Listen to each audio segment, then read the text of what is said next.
Welcome everyone. We're very excited to have you join us for today's webinar. Whether you're tuning in from the UK or across the world, it's great to have you here with us. My name's Stephen. I'm the Regional Director of MENA at Uni, and I'll be your host for today's session. I'm very excited to introduce you to our sport and exercise science courses. We'll be covering courses like sport and exercise science bachelor's, the MSc in applied physical activity and health, and the MSc in strength and conditioning. We'll be covering an overview of the sport and exercise science courses just mentioned, as well as their entry requirements and the application process for both undergraduate and postgraduate study. Career opportunities across sports performance, strength and conditioning, exercise physiology, health promotion, sports science research, and many other career pathways. We'll also be looking at discussing the facilities, academic support, and also the student experience available at Canterbury Christ Church University. We're very lucky today to be joined by an esteemed panel. We have Dan Stretch, who is the head of sport and exercise science at Canterbury Christ Church Uni and is the manager of Sports Lab, which is the university's sports science consultancy unit. With over 15 years of experience in sports science support, performance testing, athlete development, he works closely with students, athletes, and industry partners. We're also joined by Lucinda Howland, who is a senior lecturer in sport and exercise science. She supports student athletes in balancing academic and sporting success. Her expertise lies in exercise physiology, resistance training, and athlete development. And finally, we're joined by Laura Gubby. She is a senior lecturer in the sociology of physical education, physical activity and sport, and the postgraduate research lead for sport, exercise, and rehabilitation sciences. Her research focuses on gender, inclusion, and participation in sport and physical activity, helping students develop a critical understanding of the social impact of sport. So yeah, we're very honored to be joined by such a great panel today. And yeah, we're pleased to have you all with us as well, all of our attendees. And we're excited to give you a closer look at what studying sport and exercise science courses at CCCU is like, both academically and in terms of the student experience. So yeah, make use of today's session. Have your questions prepared. And before we begin, we would like to share a few important reminders to ensure a smooth and productive session for everyone. The webinar is being recorded, and a copy of the recording will be shared with you after the session. As mentioned, we'll be doing a Q&A segment at the end of the webinar. You can submit your questions anytime during the session using the Q&A box at the bottom of your screens. Our team will review and address as many questions as possible during the allotted time, and yeah, we can answer a few of them at the end as well. Yeah, we encourage you to stay engaged and make the most of this opportunity with the panel we have today. Yeah, so without further ado, I'll hand it over to Dan. Thank you, Stephen, and welcome everyone. It genuinely gives us great pleasure to explain the wonderful selection of courses we have here in the area of sport and exercise at Canterbury Christ Church University. And really the idea for today is to kind of give you a flavour, to give you a sense of what it's like to study with us, what our philosophy is around working with students as well. We like these to be quite interactive, so we'll move from different speakers and people may jump in if they've got extra bits and pieces to add as well. So I think I'd like to highlight as well all the value added you get from studying with us here at Canterbury Christ Church University, and what a genuinely nice place in the world it is to undertake your studies as well. So I'm going to start off by talking about our sport and exercise science BSc course. I want to preface this by saying we're focusing on one course today, but we actually have a number of other options within our subject area of sport and exercise. So we also have undergraduate courses in sports therapy and rehabilitation, physical education, sport and exercise science, sport coaching and development, sport management, and psychology, sport and exercise studies. And I appreciate that that's quite a long list I just went through there, but there is obviously a huge amount of information on the website, and you can look at individual course pages if you want to get a feel for any of those courses. I'm also quite a big fan of not what we would say would be death by PowerPoint. So there being lots of different slides and people reading off various bullet points. So I'd like to talk more generally about the course. You can see an example of our course overview and some possible career pathways listed there. But I'd like to really that you went away from today understanding what it actually feels like to study with us as well. So I'd like to start off by what maybe it feels like to in a general week studying with us as well. So there are three broad ways in which we students learn with us. The first I'd say would be in lectures. The second would be in seminars, so smaller group work, which maybe is a little bit more interactive.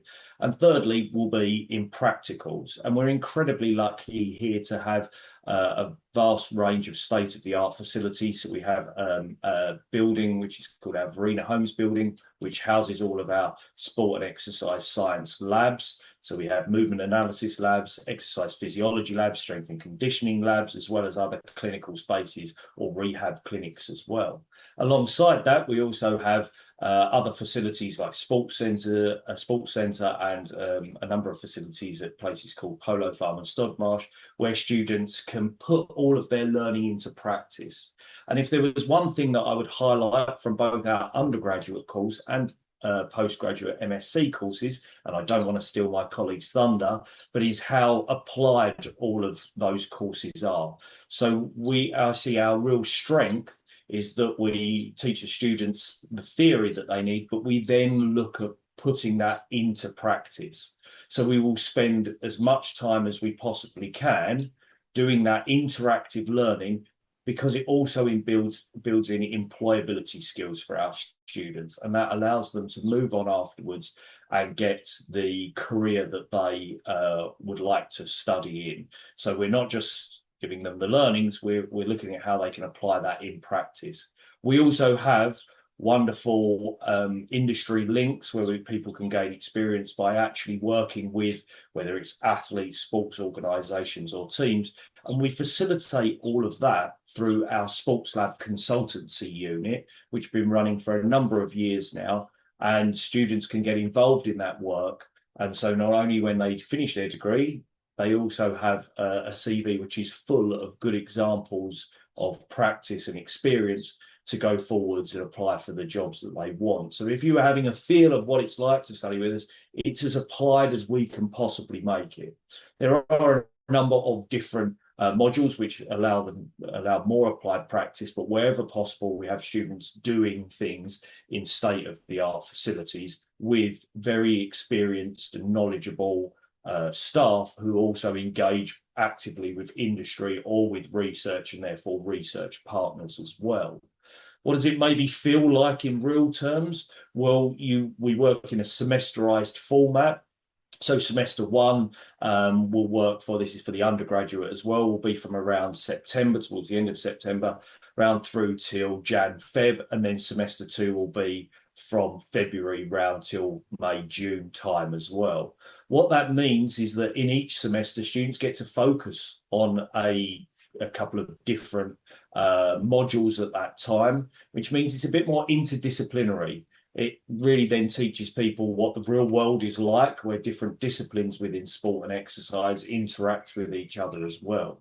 Students are assessed towards the end of the semester, which means they really get to focus as well. And when they're finished with the semester, they move on to the second semester and go through the same process, but on different modules as well, which means they can build that learning as they go. And we think that that's really important as well.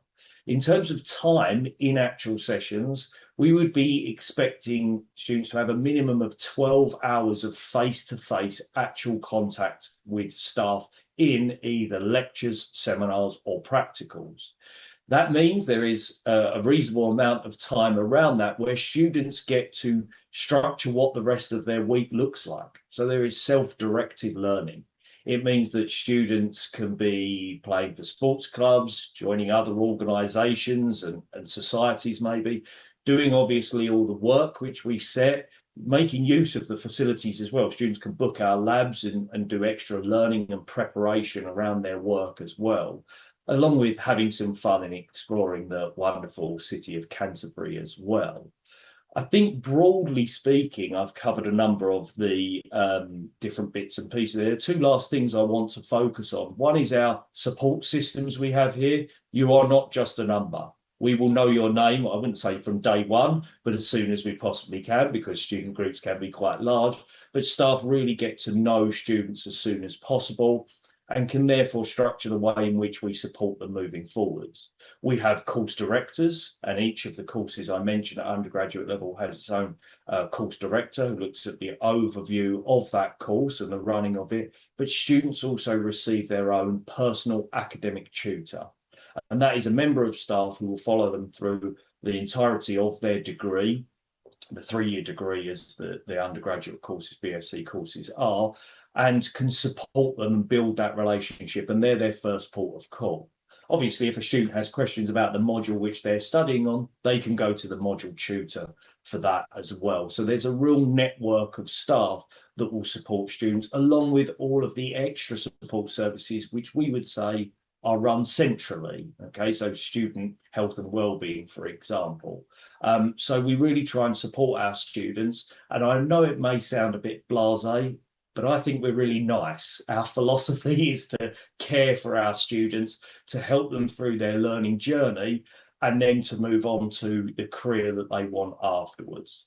As I've mentioned, learning journey there, students can, through the undergraduate courses, and to use sport and exercise science as the example, have some options to move and options to modules to select from. So you can control your own learning journey, the direction that you want to take with your studies. And when you move into the 3rd year of the degree, you'll study a dissertation, so a student project, and you can work with relevant staff members to work on a project of your choice. But we will help you shape that as you go. And obviously staff are research active, and you can kind of join them in their research sphere that they're working in as well, which can be really helpful. I just wanted to finish on careers. I think one of the strongest things we do here is support our students to build those employability skills, not just through Sports Lab and the consultancy unit where you can have the opportunity to interact with that, but the way in which our teaching is structured. I've mentioned that applied learning and practical activity, but the way in which we structure everything we do and the fact that our lecturers are engaged with whether it is elite sport performance or maybe more health and exercise, work with industry, and can therefore pass on the skills that students really need as they move forwards there as well.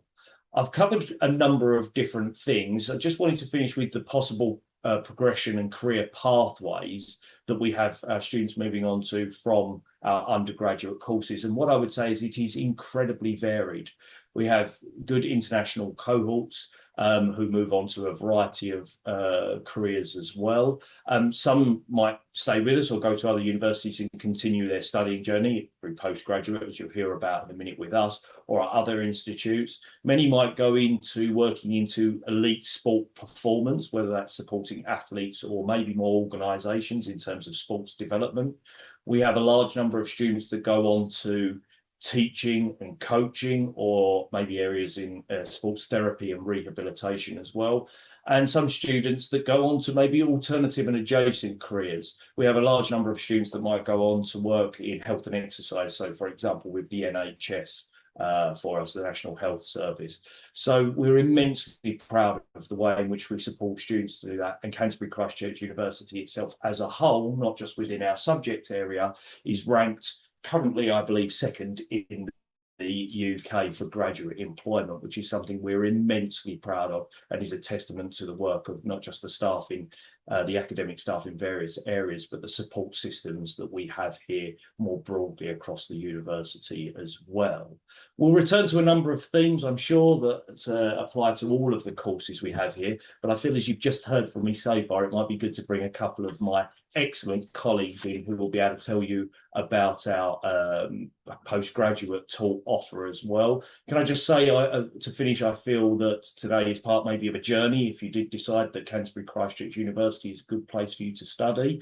I've tried to give a broad overview of the feeling of the course, but you can really get to grips and look at how these courses are structured and the exact topics and module titles, if you like, and what's included in them through the website. So I would really encourage you to do that, to move through this journey should you decide we might be a nice place to study.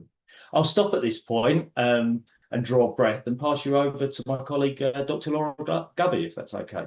Thanks, Laura. Dan, and do feel free to drop in if there's anything you want to add. So hello everybody, it's lovely to see you all here today. I'm going to talk a little bit about our MSc in Applied Physical Activity and Health. Similarly to Dan, I'm not going to go through all the points on the slides. I'll talk a bit in a rounded way about the course, and obviously ask any questions in the chat and they'll feed back to me. So this is a really interesting course because there are a number of, I think, key things that make it slightly different, or add something special to it that might be not seen so much within the sector. So the first thing is, when we wrote this course, we made sure that it was mapped to professional standards, so professional body standards. So as I talk to you a little bit about the course in a minute, it's worth bearing in mind that we've really thought about the content in order to ensure that it meets a professional standard as well as an academic standard. So that academic standard, that professional standard, primarily relates to working with inactive people. So the sorts of things that you will learn then in relation to this course, you'll have a variety of different experiences. You will think about how physiology, for example, might need to be considered in relation to health and physical activity. You'll be learning about the key ideas in relation to physiology. You'll be doing this in the labs, in our excellent facilities, as Dan has said, and gaining a better understanding of what we can do from the body's perspective in relation to improving health. But alongside that, you'll also be diving into a number of other disciplines as well. So, for example, you will also be understanding from a psychological perspective how we might need to consider behavioural change, what's making people want to engage with physical activity, or what are the barriers. And you'll also be understanding it maybe from a policy and public health perspective or a critical sociology perspective. So it's a really rounded education in relation to the topic area, so that when you finish the degree, you haven't got a kind of siloed understanding of what physical activity and health looks like. You've got a real understanding broadly of the important factors. So even if you go into a specialist environment, it will always be ever so helpful to have this broader understanding of what else is going on. So that's one thing I think to think about and consider. The other thing to consider in relation to that teaching is that our researchers are our teachers as well. So the people that you are actually being taught by are people that are influencing the guidelines around these kinds of things, around physical activity and health. They're not just the people that are reading other people's research and teaching you about it. They are the people that are actually doing that research, finding out what the outcomes are, and then they are actually the people that are influencing what happens in real life. So I think that that's really important. We are ever so lucky to have such a high standard of teaching staff on our master's programme, so that's important. And you can see our staff profiles if you wish to on the website as well, if you're interested further in that.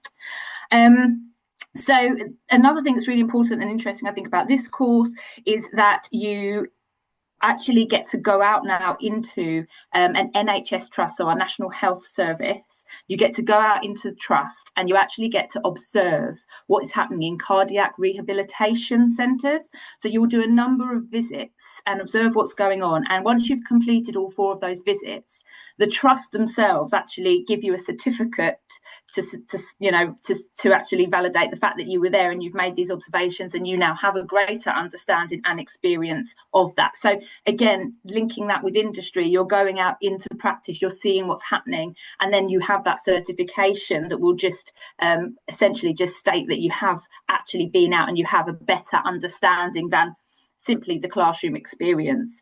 We also have industry specialists sometimes come in and talk with us, and as Dan said, we have really great relationships with a number of different people within our local vicinity and beyond. So we have links from this course specifically. We've got links with community physical activity organisations, so organisations that within the community are actually going out and trying to get inactive people healthier, whether that be children, whether that be adults, older people, people experiencing disability. So we have links with them. We have links with county sports organisations themselves, and also we have, as I say, a link to the NHS, and that doesn't cover everybody, but it just illustrates a little bit of how our our links with partners are really important. Again, whether we're going out to them or whether we have speakers coming in, or whether people are designing case studies for us to then look at in class. These are real world examples. This isn't me just writing some case studies. These are people saying to us, these are the things that are important in relation to physical activity and health in industry. Your students need to think about these things. And again, that really brings that real life into the way that we're teaching, and more importantly, the way that you are learning. So I think also that's obviously very important. We do learn through lots of different methods. So we might be in the lab learning lab-based skills, and there might be an assessment in relation to those kinds of how well have you understood the way that we work in lab-based environments.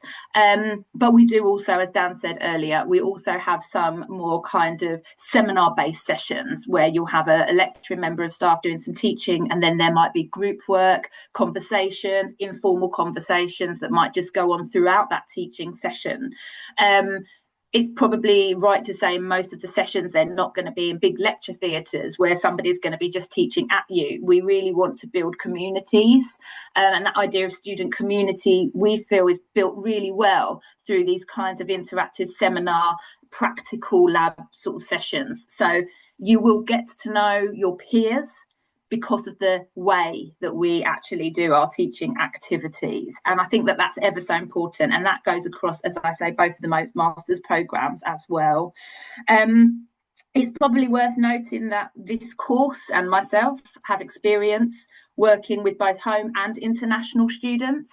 So we are experienced in mixed cohorts where people come with different experiences, and we feel that's a really valuable thing. We feel like that's a real benefit to be able to work in these environments where we have diverse students. Some people might come from practice environments, some people might come straight from an undergraduate degree, some people might have experienced education in a different country and come with different ideas. And we see that as being something that's really valuable for the broader student community to get an understanding beyond their previous experiences as well. I think that's just with regards to things you might want to go into then after the course that might be interesting. Again, there are some examples on the slide, but if you're interested in things like public health and physical education, then this is a great course that will inform that. If you're interested in going on to further research, again, this is a great course. It will give you an excellent grounding in relation to the research methods you learn, but then in relation to also your ability to go and do research, it will give you a fantastic grounding in that experience. So if you want to do more of that, there's opportunities. And also just general public sector environments or private sector environments that specialise in physical activity and or health. So it's a really broad spectrum of kind of industries or practice that you might be able to go into after this. I think that's probably it. Brilliant. Thanks, Laura. I think you covered a number of things that make us incredibly proud of this course. If it's okay, before we move on to Lucinda, I'll just pick up on a couple of other bits and pieces to maybe reinforce. I think learning community, we're really pleased with the way in which these courses are constructed, in that you would spend some time with students who are also studying the course Lucinda will talk about in a moment, strength and conditioning. There's also wider sort of student learning community opportunities through these courses as well. So, for example, one of the modules is a postgraduate challenge module where you will actually study and spend time in sessions with a much wider cohort across the whole university as well. And that really gives you a feeling of being part of Canterbury Christ Church University, far wider than just the course that you are studying on. I think the only other point I wanted to reflect on, Laura mentioned it very briefly there as well, but is around assessments. So the point I'm going to make is it covers undergraduate and postgraduate courses as well, Laura and Lucinda. course that she's going to be talking about in a minute, is that we really try and have innovative assessments here as well. There are some modules where there may be an examination which we would prepare you properly for. There are far less of those than there used to be, because what we've realised is our a real varied diet of assessment far better prepares students for work, and again embeds those employability skills. So depending on which modules you are studying at whatever level, it might be as I said, some exams might be some more coursework based, or there's a number of different practical assessments where you get to showcase your skills as well and put that knowledge into practice. Obviously, we prepare the students through that. That's what the semester and the teaching is for as well. And that's why students tend to be assessed towards the end of the semester. But one thing I think is a real strength for us is the way in which we feed back on those assessments. So students get very detailed description of why they got the mark they got, what the strengths were, what things they could do working on, and what maybe their main focus should be on their next assessment. We have a very open door policy. I think I mentioned that we're nice as well. We like to see our students. We like them to reach out to us. And therefore, we would always encourage them to book tutorials, whether it's during the semester for things that they maybe don't understand or want to have a bit more information on in terms of a certain topic. But we would very much encourage students to always see us after assessments, so we can work with them to give them a better chance in future assessments, but also more generally after their degree in terms of what their knowledge and understanding is like and how they can express that as well. I think I'll stop myself talking there, and it might be quite nice to move to the next slide and pass to Dr. Lucinda Howland, if that's okay. Thank you, Lucy. Thanks very much, Dan. A hard act to follow with Laura talking so nicely about her course. So hi everybody, it's lovely to meet you all. My name's Dr. Lucy Howland and I'm the course director for the Master's Programme in Strength and Conditioning. I'm also what's called an ASCC accredited coach, which is the highest level of physical performance coach for strength and conditioning in the United Kingdom, and it's recognised as one of the highest standards worldwide. So the course has been designed so that the competencies for this course are aligned to the United Kingdom Strength and Conditioning Association standards. I've also been heavily involved in writing some of the national standards myself for qualifications. So what's fantastic is that can be translated over to the course. That gives our students a really fantastic ability to learn to the highest level and take those skills and knowledge out into industry as soon as they graduate. So this course is specifically designed in relation to human adaptation. So it has a very strong focus to do with physiology and biomechanics. But it doesn't just stop there. It's not just about training plans, and it goes beyond the physical. It incorporates coaching strategies, movement analysis, injury screening, and it really focuses on an athlete-centered approach. It's all about how we can make athletes and clients long-term their best possible physical version of themselves. It's about performance enhancement. So if you're thinking about going and working in high performance clubs, businesses, organizations, it also encompasses aspects of injury prevention. So it's not just about physiology, it's really about lifestyle behaviours as well, environmental influences, and the idea of really allowing us to shape individual and group performance and well-being. So the type of people that we have come to study, and this year I have a really nice mix of people who are qualified physiotherapists on the course, sports rehabilitators, performance coaches, people who own their own fitness businesses, ex-military, teachers, sport coaches, and students who've come straight from their undergraduate sport and exercise science course. So we've got a really lovely blend of people studying with us. We also have really great enrichment opportunities with industry. So I've got a lot of students who've gone on to graduate and go and get jobs in professional and semi-professional sports clubs within the first year of graduating. I won't obviously name the clubs, but going into professional setups is really exciting, and also people setting up their own businesses and expanding existing businesses are just some of the examples. Our industry enrichment events bring back alumni. For example, those individuals who are perhaps England rowers are coming back. They've actually got a talk happening in 2 weeks' time. And we also have individuals who've gone out into industry to come back. So we really embed it into the curriculum. So it forms part of your assessments and your case studies. And it really helps students to graduate with really strong employability skills. So a couple of the names of the modules then on the course. Well, straight away, In the first term of study, there are 2 highly specific strength and conditioning modules. The first one is called Advancing Strength and Conditioning Practice. This incorporates really advanced physical training and practical training methods, such as Olympic weightlifting, advanced plyometric training. We have intensive and extensive plyometric training.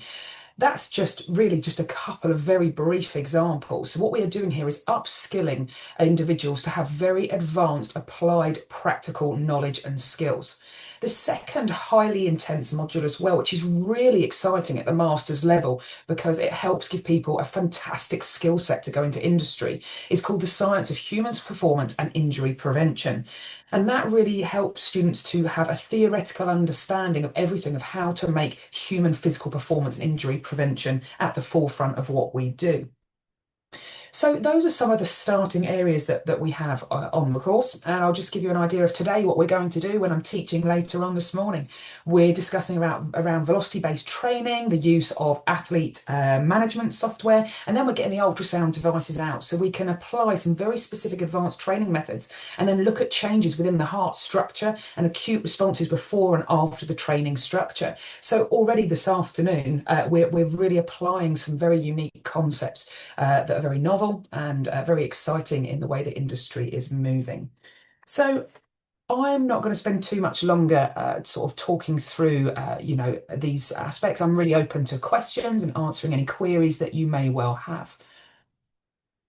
Thank you, Lucy. I just want to do a little bit of context as well. I always encourage staff to talk about the wonderful work they do, and they're always a bit more reticent to do that, but including Lucy and Laura in this and our wider staff set, and there are many different sport and exercise sciences people who specialise in all sorts of different areas that contribute to these courses, but they really are at the forefront of research or practice and are great educators as well. And I would have loved it if they had told you about all of the incredible work and research and practice that they're involved in, but there's only so much time today to do that. I think just giving an example as well, if Lucy is doing all of those things today, and I believe her session is due to start pretty sharp after this session, so should she disappear at some point, she's off to actually spend some time with our students in the labs using a wonderful kit and facilities as well. I wanted to focus on just a couple of other bits to pick up from Lucy as well. One is our induction process.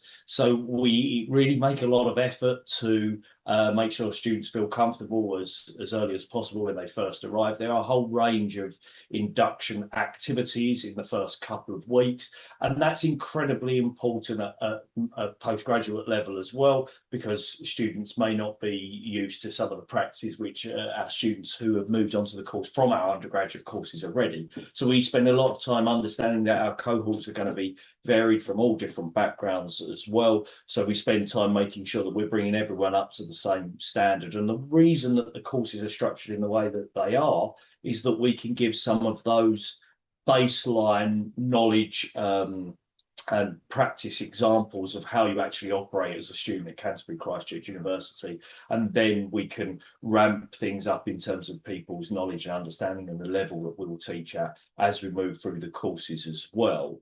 Lucy mentioned some accreditation there. I just wanted to take that as a general point on all of the courses today. So whether it's at our undergraduate level or at either of the postgraduate levels, where possible, or at all times where we can, we are aligning to whatever national or international standards there are.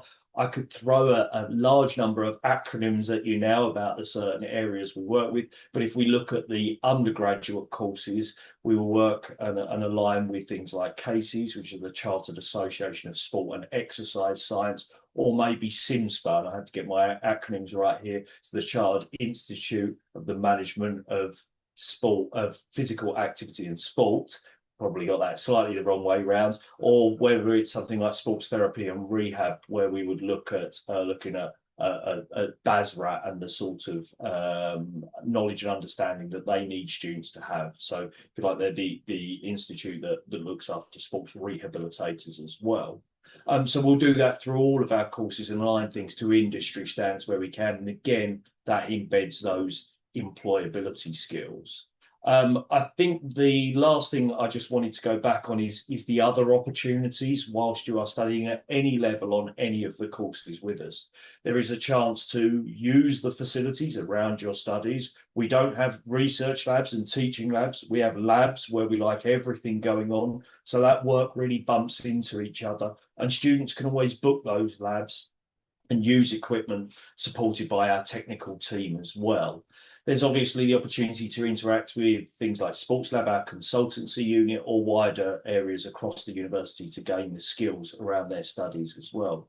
There's also the opportunity to play a lot of sport and get involved in that if that's something you're interested in. And we have a broad range of an offer around whether it's more performance sport, which in some sports can be at quite a high level as well, or whether it's more sports participation. And the way in which we structure our courses means that you have the time to be involved in sport clubs, social areas, and organisations within the university as well. And as I mentioned, Canterbury is a lovely place to be. It's a very safe city with a high student population, so it's nice to interact with the city. You can walk from our campus to Canterbury Cathedral within about 4 or 5 minutes, and when you graduate with us, you also get to graduate in Canterbury Cathedral. And I may be slightly biased, but I think that is one of the best places in the entire world to graduate as well. I think hopefully we've given a real broad overview. We've tried to talk about key themes across any of our courses, be specific where it suits to certain courses, but if you are interested, the website has more information. You can always reach out, and if the questions are about specifics of the course, they'll find their way to us as well. I'd like to draw to a close now to give ample time for some questions, and so if that's okay, I think we'll draw to a close there. Stephen, and maybe you want to wrap with a little bit, or someone will wrap with a little bit of information around applications and things like that, and then we'll move on to some questions, if that's okay. Let me talk at this point then, Dan, about our entry requirements. I'll talk very, very generally. So at BSc, I would advise you to reach out to your in-uni representative on the ground with your high school qualifications, which they can then map against our entry requirements. For the MSc, you will need a first degree of 2-2. And for both the BSc and the MSc, of course, you'll need to show your English language competency, and we accept 3 English language tests. IELTS, that's academic IELTS, at grade 6.0 overall, with no element below 5.5. And we also accept the Pearson, the PTE, and we also accept TOEFL as well. And just to also make a point about tuition fees, you will have seen at the bottom of each of the slides the sum of £17,000 for our tuition. We will also give you an international student scholarship of £1,500. So this will reduce your tuition fees down to £15,500. Thanks very much, Stephen. I think that's just some general information there about our entry requirements. So, Stephen, I'll pass over to you for the questions. Perfect. Yeah, thank you to the amazing panelists. A lot of great information there. I mean, I've certainly learned a lot from it myself, so I hope everyone joining the session has as well. As mentioned, I really encourage all of our attendees to put their questions into the chat. We have a couple so far, but we need some more. So please do put your questions in. And make use of the panelists whilst we have them here. I'm going to kick us off though. So we've covered a lot and we've gone through, a bit of the course content, but I kind of want to ask about how, the course is obviously developing in line with technology and, emerging technologies. So I was kind of wondering, in terms of AI, performance analytics, data technology, how is it integrated into the teaching and, you know, the practical learning element of the programs? This is open to everyone. Don't know if anyone I wants think to take the lead. this feels very much like a Lucinda Howland type question, and she loves all of these bits and pieces. I'll just start off by saying, though, we've mentioned we have amazing facilities, and we're very lucky to also have invested in equipment and have tried to always make sure that we're at the forefront of any developments. But I wouldn't want to steal Lucinda's thunder. So you want to take this, Lucy? I will happily take it. So we work with a range of Olympic and Paralympic athletes here at the site, as well as professional sports such as Kent FA and Kent County Cricket. So for us, using performance analytics and using data technology is hugely important to look after those professional athletes. So how we typically use it is students work with industry standard technologies. We have a range of those in our labs, and we've got really exciting pieces of equipment and technology, such as our altitude chambers. We've got a couple of dynamometers, so we get sent professional cricketers, so we can conduct quite highly specific testing on those using the technology that we have. And we also have performance analysis measures. 2 weeks ago, we were using the GPS units in the strength conditioning course, so we could really understand the use of GPS in professional football. And then in terms of, we also use it for health assessment across the health related masters programs and undergraduate modules as well. And as part of strength conditioning, it's such a big part of what we do with athlete monitoring databases, developing physical readiness, wellness models. That is such an important part now of athlete performance, and also using them in fitness businesses is really, really a big thing when we're developing and using software and AI tools to help make our decisions and obviously interpret data and create really advanced sort of training batteries and injury prevention sort of decisions. So yeah, really, technology now is in everything that we do, and we've got a range of equipment. And like today, we're doing velocity-based training because it is a really modern way of training athletes. So yeah, we're doing it this afternoon with our power units that we have in the labs, our gym aware systems. So yeah, we're very lucky to have what we have. Great to hear. In terms of the facilities, are students able to use the facilities outside of, you know, the course time? Yeah, so are you happy with me answering this, Dan? Yes, go, Lucy. Yeah. Yeah, so the students in our labs, they get to use the labs and book them. We've got a fantastically simple booking system that our technicians run, and it's amazing because our students now at the moment, the master students on both of the programs, get to use the labs, they book them out, and then get their clients in to test them for whatever it is that they are looking at for their dissertations and their research projects. They also actively use the labs to practice for any physical exams. On my modules, there's a few practical-based assessments in Olympic weightlifting and in coaching clients in the gym, and also doing things like plyometric and speed training. So students are strongly encouraged to book the labs out and get in there and practice, and that's what we're going to be doing this afternoon as well. But we're going to have a bit of fun today working out together after we've finished the heavy theoretical elements. And the other aspect, in relation to your question, if I come back to it in a moment, but we really kind of want the students to get involved. And I've got a current dissertation student who is very lucky through our networks and connections. We've actually, the same power units that are being used at West Ham and other professional clubs like England Rugby, we've managed to get hold of a few from this brand new company, this technology company, and he's using those for his dissertation in strong men and women. So looking at some of the strongest men and women in England, and he's getting them into the labs, and that's what he's doing for his dissertation. So we're all about connections, as Laura's sort of really established and spoken about as well. If we've got the connections and the networks, we use them, and we happen to obviously be building on those in technology as well, quite quickly for our students. Yeah, sounds like the facilities are really state of the art, which is great to hear. You mentioned about Olympians, Paralympians, and I think cricketers as well. If you have students who, you know, they're performing at a very high level, whether they're competing maybe regionally, nationally, maybe they have aspirations to become professional athletes, you know, how do you support them during their studies? Because obviously academics is one side, but then maybe they're going for like a professional career on the side. I think if I start on this one, Lucinda might have something to add on this as well. But we have a sports scholarship scheme here. So athletes, people who apply to study with us, who are performing at certain levels, can apply to be a sports scholar. We have two levels of that. There's performance scholars. If you like, it would be at its levelness in sport, but might be it's more of a county sort of standard.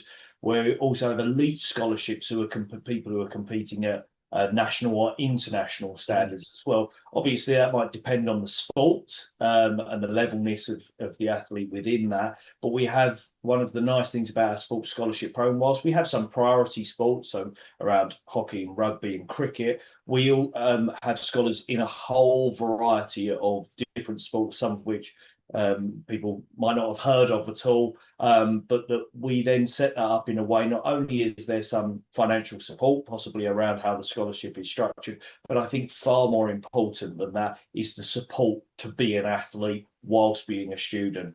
And you'd hear the term dual career, and here we're really keen on being able to support athletes do that, whether that's through workshops around, it could be nutrition, psychology, strength and conditioning, or it's access to the gym, or it's a mentor who can help you balance those. And even at times when we understand that top athletes maybe have to go out of the country to compete at certain times, we can use that scholarship as a way of helping to balance that, and looking at maybe providing some flexibility around assessment deadlines and things like that as well, depending on how the scholarship's set up. And we've had a whole range of scholars, not only from different sports, but from totally different backgrounds, from international students, home students, and it's a really interesting part that we're all have been involved in through Sports Lab support some of those scholars, or whether it's different staff who are providing their expertise to help those students as well. And you can gain more information on the website about those as well. And I would suggest there's ways of reaching out and making connections to see how suitable that may be. Thanks. Amazing. There's a question regarding placements. I know during the session we touched on it a little bit about the NHS and kind of maybe private clinics. So during the course, what opportunities do students have, both at kind of bachelor's and master's level, to gain industry experience? Doesn't necessarily need to be placements, but yeah, like general work experience, whether it's a project with a company, or gaining practical skills even. I hope it's come through on the way in which we've spoken about the courses more generally, but it's something we value. I would say it's one of our key sort of USPs, unique selling points here for how we approach our teaching. There are some courses, for example, at undergraduate level, that have placements actually structured into them. So, for example, our physical education, sport and exercise science course has placements, along with our sport coaching and development course, which have structured placements. But in absolutely all courses, students can take advantage of interacting with Sports Lab, the consultancy unit, or some of the relationships we have with industry to go and get that experience as well. I think, Laura, just if you want to make a comment, I think you mentioned before about one of the specific opportunities, which whilst is not a structured necessary placement, students are getting the opportunity to go into industry. Yeah. So in this course, you can go into, as I say, an NHS trust environment related to cardiac rehab in this instance, and you'll have the opportunity to go onto site numerous times, and you will, as I say, get a certificate to say that you've engaged with those sessions within an actual practice-based setting. But just to reiterate some of what I said earlier, and some of what Dan's just said there, it's combining that in practice experience with practitioners coming to us. And also gaining that kind of knowledge from practitioners that are coming to our environment and talking to us about it, and the connections that are built there. And so I know Lucy talked a little bit about some of the interesting opportunities, but for example, the local FA, the Kent FA, has come to us recently and asked us to undertake some research about something. And that idea that we have these really established connections means there are opportunities to either formally as part of the course, or sometimes informally, engage with industry and practice. So yes, it's embedded in some respects, but there are also potential other opportunities that go beyond what's in the course. And I think that's really important to consider as well. Amazing. And for students who maybe want to go onto like a PhD or further research, is that a possibility at Canterbury Christ Church University? Is that typical, or do students tend to just go into industry? Sounds like a you question, that one, Laura, as well. Yeah, so I think with both of our masters that we're talking about today, they set you up really nicely to continue to go on to do research. And yes, we do have students absolutely that continue to go on to do PhDs or engage in research outside of academia. So I think what's important within this is we have, and as I say, I'm talking on behalf of both of the master's programs here, because this is one of the times that we come together and we have a really strong research team. So again, when I spoke earlier about the practitioners, the lecturers being experts in what they're doing, they're experts in the way that research is conducted as well. So we're getting really top quality researchers teaching, and then students will have the opportunity to create and design dissertations in conjunction with supervisors. So you're given really good support. But what we hope is that this gives an excellent foundation then to go on to do PhD studies or further research if you do wish to. At the research methods kind of element, you will get to experience all kinds of research. So whether that's qualitative, whether that's quantitative, whether it's collecting data in a lab, whether it's interviewing somebody, you will get to see all of the ranges of research, you know, as I say, that can be taught by our experts. And then, as I say, in your dissertation, you will work with a supervisor that is appropriate to the study that you would want to do. And then, you know, once you've got a feel for things, you might decide that actually a PhD is for you. And we have an excellent PhD program here. We have something called the Postgraduate Research Association, which is a student-led body that supports our postgraduate researchers, and we have things like a research development program. So if you do decide to go on to do a PhD, that structured support continues to happen, even though it's a slightly more independent study mechanism. So yes, I mean, I've got PhD students. We have a good community of postgraduate research students, and there's definitely opportunities here if you want to go on to do that. I mean, as I say, we have supervisors in such a diverse number of disciplines: physiology, psychology, sociology. You know, we're really lucky. So we can definitely provide opportunities beyond their master's degree if they wish. Great to hear. We do have a few questions in the chat regarding admissions. I'm not going to get you guys to answer them on the call. We will answer them separately. I'm just conscious of the time. So I kind of want to open the floor up with a kind of generic question to end on. So what differentiates a graduate who's highly employable from one who simply kind of just completes the degree? Like, is there any specific skills you see with those that go on to have, you know, great careers, or those that, you know, are going straight into industry? Or is there anything that you could recommend for our students who are on the call on what to provide some focus for them? Yeah, I think I'll start off. I'm just going to say on Lucinda's behalf, I'm aware she is due to teach very shortly. So if she goes, it's not that she's had enough of this presentation. She's off to inspire some students in a second. So thanks very much, Lucinda. I know you have to shoot off. I mean, if I pick up on that question, I would like to, there are a couple of things that I think we do particularly well, and that is help students understand what those skills are that they need in industry. And there are a number of different soft skills that we would refer to. So whilst knowledge and understanding is very important within the field that you're working in, and we help students build that, I think the soft skills around how you communicate with people, how you can be welcoming, how you can demonstrate trust, they can demonstrate trust in you as well. And for me, as I'm lucky to employ a number of different students currently on projects or other people teaching with us, doing research, all sorts of different things, I think adaptability is one of the things which I really value as an employer as well. And although it's maybe not always explicit way in which we're teaching it, we're trying to get students to be adaptable, to enjoy challenge sometimes, to be brave, to be courageous, to ask for help when needed, but to be self-directed as well. And I think that adaptability, being able to follow instruction, but being able to say sometimes, I'd like a little bit more clarity around what's expected of me in that situation, and checking in, but then, you know, trusting in yourself sometimes to do that is something which I really value as well. I don't know whether, Laura, you have anything that maybe is from the research kind of side of things you think, but in terms of working with clients and being being valuable to employers. That's from a personal experience of the way I feel of employing students or staff afterwards as well. Laura, is there anything you want to maybe add on to that as well? Yeah, I think, as you said, in relation to like the sorts of skills that you're learning through the things we're doing. So when you're conducting research, your critical eye on things, you're being able to design or consider what the best way to actually do things is. You know, these, as Dan said, these are transferable skills that don't relate to something that's specific.